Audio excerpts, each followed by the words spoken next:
اعوذ باللہ من الشیطان الرجیم، بسم اللہ الرحمن الرحیم۔ اردو کی کلاس میں عزیز طلبہ آپ کو خوش آمدید کہتے ہیں۔ آج ہم خط کا طریقہ سیکھیں گے کہ اردو میں ہم خط کس طریقے سے لکھیں گے۔ جس طرح کہ پہلے زمانے میں خطوط کے ذریعے انسان ایک دوسرے کو آگاہ کیا کرتا تھا، لیکن دور کی ترقی کے ساتھ ساتھ جس طرح کہ خط کا جو کنسیپٹ ہے وہ تقریباً ختم ہونے کے قریب ہے، تو لہٰذا خط کا اپنا ایک مقام رہا ہے، اپنی ایک پہچان رہی ہے، کیونکہ پہلے دور میں ایک دوسرے کو لوگ خط کے ذریعے اپنے حالات سے آگاہ کرتے تھے، یا کوئی بھی خبر دینی ہوتی تو وہ ایک دوسرے کو انسان خط کے ذریعے دیتے تھے۔ آپ لوگ امتحانی پرچے میں جب خط لکھیں گے تو اردو کے خط لکھنے کا اپنا ایک طریقہ ہوتا ہے۔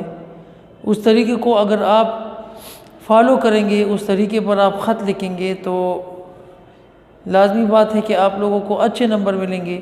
اسی لیے آج ہم خط کا طریقہ سیکھ رہے ہیں۔ خط میں ہم سب سے پہلے لکھیں گے از کمرہ امتحان، پھر ہم تاریخ لکھیں گے، مطلب جس دن ہم خط لکھ رہے ہیں اس دن کی تاریخ۔ جس طرح کہ آج ہمارے ساتھ 11 تاریخ ہے، 12واں مہینہ ہے دسمبر کا، تو اس طرح بھی لکھ سکتے ہیں۔ اس کے علاوہ طریقہ جو ہے تاریخ کا وہ ہم یوں بھی لکھ سکتے ہیں کہ 11 دسمبر 2020، مطلب تاریخ ہم لکھیں گے۔ یہ تاریخ لکھنا جو ہے یہ لازمی نہیں ہے، آپ صرف تاریخ لکھیں گے۔ جس طرح کہ فار ایگزامپل 11 دسمبر 2020۔ اس کے بعد ہم جس کے نام خط لکھ رہے ہیں اس کا نام ہم لکھیں گے۔ فار ایگزامپل ہم کسی دوست کو خط لکھ رہے ہیں تو ہم لکھیں گے پیارے قاسم، یا جو بھی آپ کے دوست کا نام ہوگا وہ لکھیں گے۔ اس کے بعد ہم خط کو شروع کریں گے السلام علیکم۔ پھر آپ نے جس عنوان پر خط لکھنا ہے تو وہ سب کچھ آپ اپنے اس خط میں شروع کریں گے۔ فار ایگزامپل کسی دوست کو مبارکباد دینے کا خط لکھ رہے ہو، یا کسی دوست کو تعزیت کا خط لکھ رہے ہو، یا کسی اور عنوان پر آپ خط لکھ رہے ہو، تو اس کے لیے پھر یہ طریقہ ہوتا ہے کہ آپ خط اس طرح سٹارٹ کریں گے کہ فار ایگزامپل آپ ہمارے ساتھ ادھر ایک خط ہے دوست کے نام مبارکباد کا خط، تو اسی طرح ہم سٹارٹ کریں گے۔ سلام کے بعد پھر خط کا مضمون لکھیں گے، جیسے کہ آپ کے اس نوٹس میں یا آپ کے ساتھ موجود جو گائیڈ وغیرہ ہے اس میں موجود ہے۔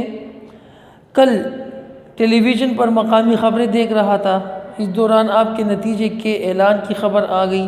جیسے کہ میں نے آپ کو پہلے بتا دیا کہ یہ خط ہے دوست کے نام مبارکباد کا خط، یعنی اس کو امتحان میں مبارکباد، امتحان میں کامیابی پر مبارکباد دینی ہے۔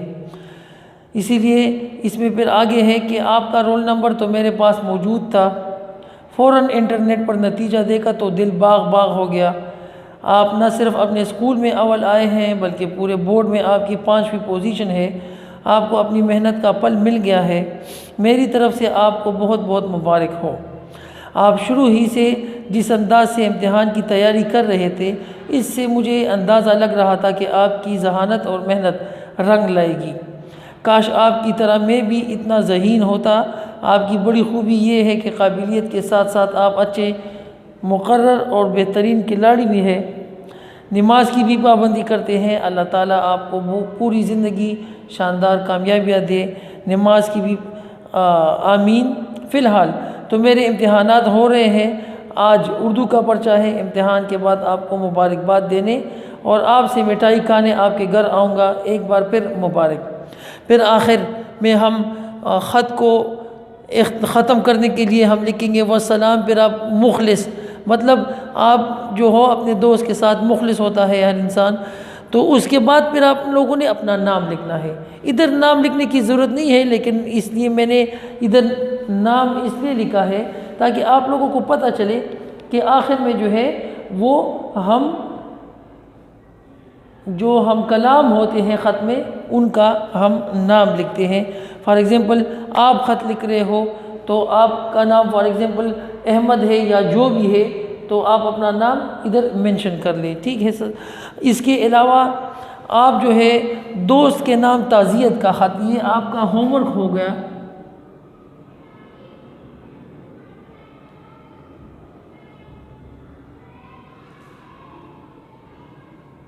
دوست کے نام